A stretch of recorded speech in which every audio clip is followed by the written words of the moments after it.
नमस्कार, मैं अनुराधा मिश्रा। आषाढ़ मास की योगिनी एकादशी की कथा आपको कह रही हूँ। आप उसे श्रवण करें और उसका फल प्राप्त करें। युधिष्ठिर ने पूछा, वासुदेव, आषाढ़ के कृष्ण पक्ष में जो एकादशी होती है उसका क्या नाम है? कृपया उसका वर्णन कीजिए। भगवान श्री कृष्ण बोले, निपश्रेष्ठ आषाढ़ के कृष्ण पक्ष की एकादशी का नाम योगिनी एकादशी है। वह बड़े बड़े पातकों का नाश करने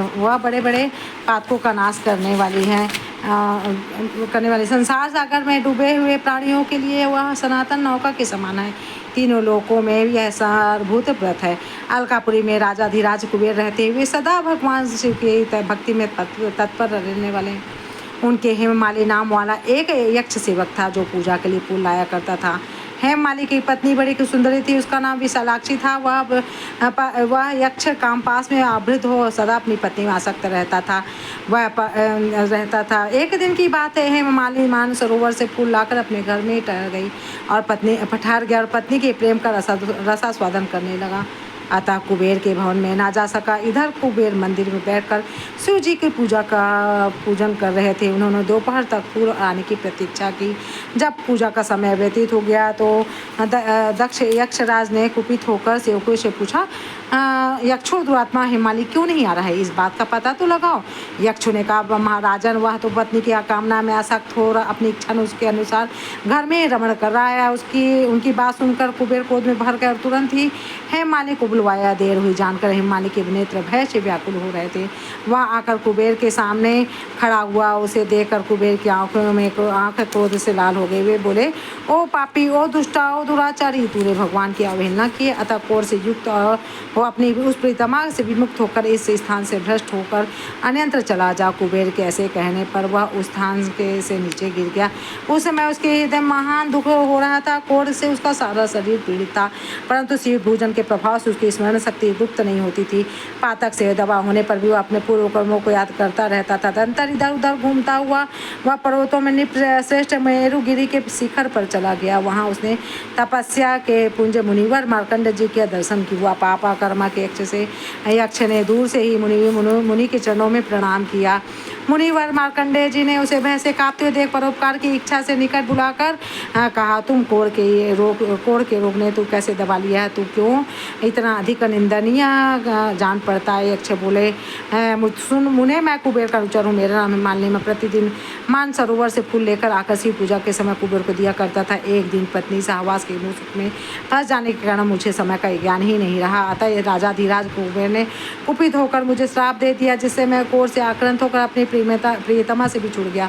मुनि श्रेष्ठ, इस समय किसी शुभ कर्म के प्रभाव में आपके निकट आ पहुंचा हूँ। संतों का चित्त स्वभावतः परोपकार में लगा रहता है। यह जानकर मुझे अपराधी का कर्तव्य उद्देश्य प्राप्त करे। मार्कंड जी कहा, तुमने यह सच्ची बात कही है, असत्य भाषण नहीं किया है, इसलिए मैं तुम्हें कल्याणप्रद व्रत का उपदेश करता हूँ। तुम आषाढ़ के कृष्ण पक्ष में योगिनी एकादशी का व्रत करो। इसके व्रत के पुण्य से तुम्हारी कोई निश्चय ही दूर हो जाएगी। भगवान श्री कृष्ण बोलते हैं कि ऋषि के यह वचन सुनकर हेममाली दंड की भांति मुनिवर के चरणों में पड़ गए। मुनि ने उन्हें उठाकर इससे उसको बड़ा हर्ष हुआ। मार्कंडेय जी के उपदेश से उसने योगिनी एकादशी का व्रत किया, जिससे उसके शरीर के सारे कोढ़ दूर हो गए। मुनि के कथानुसार इसे उत्तम व्रत का अनुष्ठान करने पर वह पूर्ण सुखी हो गया। निपश्रेष्ठ, यह योगिनी का व्रत ऐसा ही बताया गया है, जो 88,000 ब्राह्मणों को भोजन कराता है, उसके समान ही इस फल मनुष्य को मिलता है जो योगिनी एकादशी का व्रत करता है। योगिनी महान पापों को शांत करने वाली और महान पूर्ण फल प्रदान करने वाली। इसके पढ़ने और सुनने से मनुष्य सब पापों से मुक्त हो जाता है। युधिष्ठिर ने पूछा, भगवान, इसकी पूजा विधि क्या है? तो श्री कृष्ण बोले कि आप दशमी के दिन से अन्न का त्याग करके सुबह स्नान करके पूजा ध्यान करें। तुलसी जी को जल ना चढ़ाएं। तुलसी जी भी वह उस दिन व्रत करती हैं। आप उनसे दिन भर निराहार क्या फलाहार आप कर सकते हैं, लेकिन अगर आप शाम को एक टाइम ही व्रत का पारण करें तो ज़्यादा अच्छा रहेगा। तो इस प्रकार यह योगिनी एकादशी आपके समक्ष में कही। इसे आप सुने, श्रवण करें और उसका पूर्ण फल लाभ लें। देखिए, आप इसमें पढ़ें, इस कहानी में देखिए ना कि हेममालिनी जो पूर्व जन्म में कितना अच्छा था, लेकिन वो कोढ़ित हो गया लेकिन उसने जो भगवान की पूजा की थी तो उसे स्मरण था, उसी स्मरण के बल से उसने फिर से तपस्या की और अघोर से मुक्त होकर मोक्ष प्रदान किया। तो इसीलिए कहा जाता है कि भगवान का स्मरण निरंतर करिए। भगवान इतने दयालु, इतने कृपालु कि आपका हाथ पकड़ के आपको बहुत आगे से पार करेंगे। नमस्ते।